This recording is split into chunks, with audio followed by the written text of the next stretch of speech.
Hello everyone, welcome to today's lecture on untranslatability, equivalence of meaning and style, translation, loss and gain, problems of cultural terms, scientific terms, idioms, metaphors and proverbs. Now, this might look like a lot, but actually they are like really small basic concepts.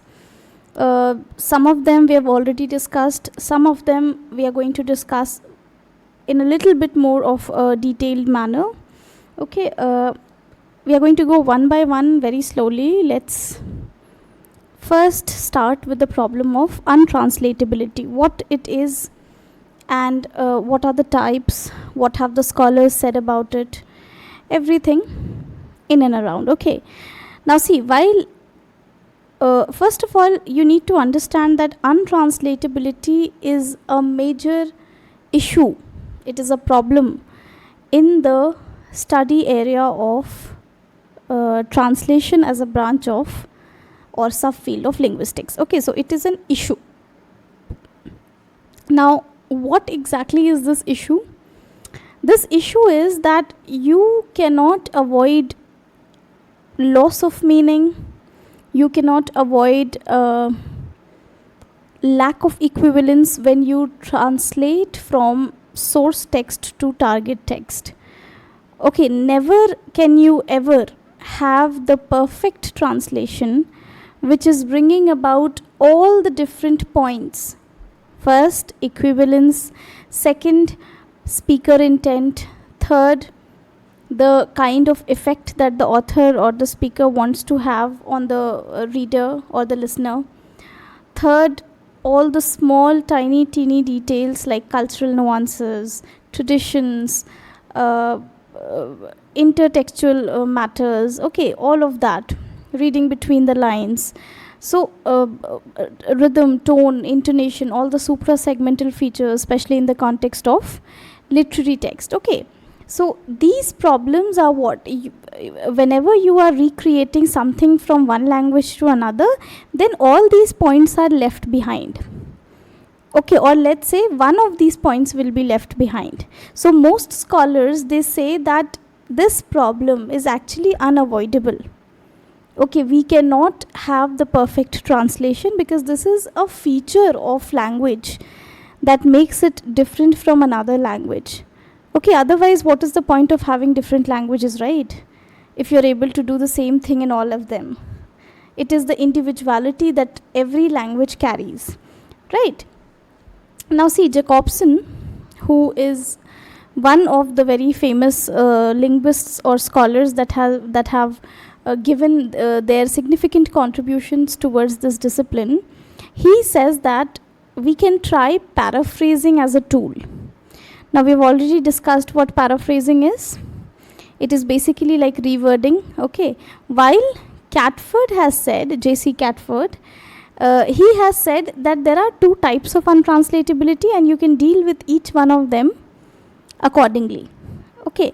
Now, what are these types of untranslatability?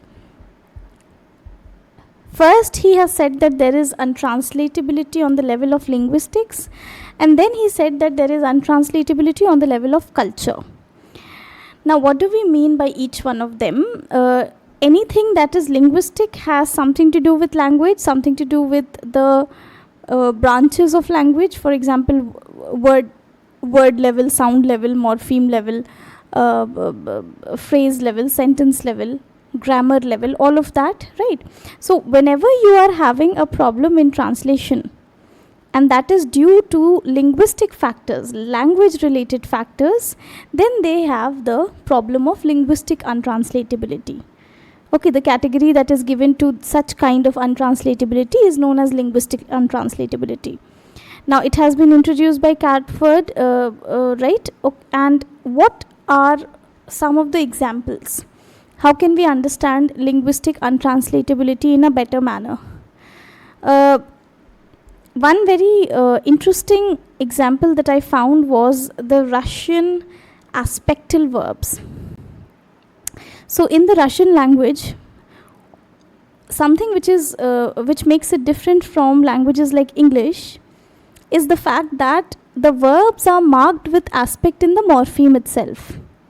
So you have the verb, and this verb has something inside it, like a affix or a prefix, suffix, whatever you can call it, and that is giving it the sense of aspect. Okay, aspect may be what? It may be perfective aspect or progressive aspect.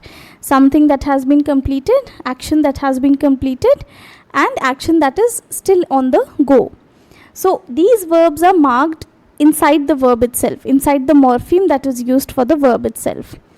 Now this is something different from what we do in languages like English. What happens in the English language? In the English language, normally what happens is that the verb is different, and then you have some helping verbs which help reflect upon the tense and the aspect.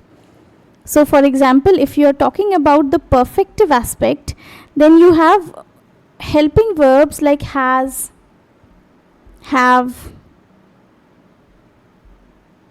had, depending on whether it is present tense or past tense respectively. Now this is how you mark the aspect. So the verb remains as it is, the morpheme remains as it is.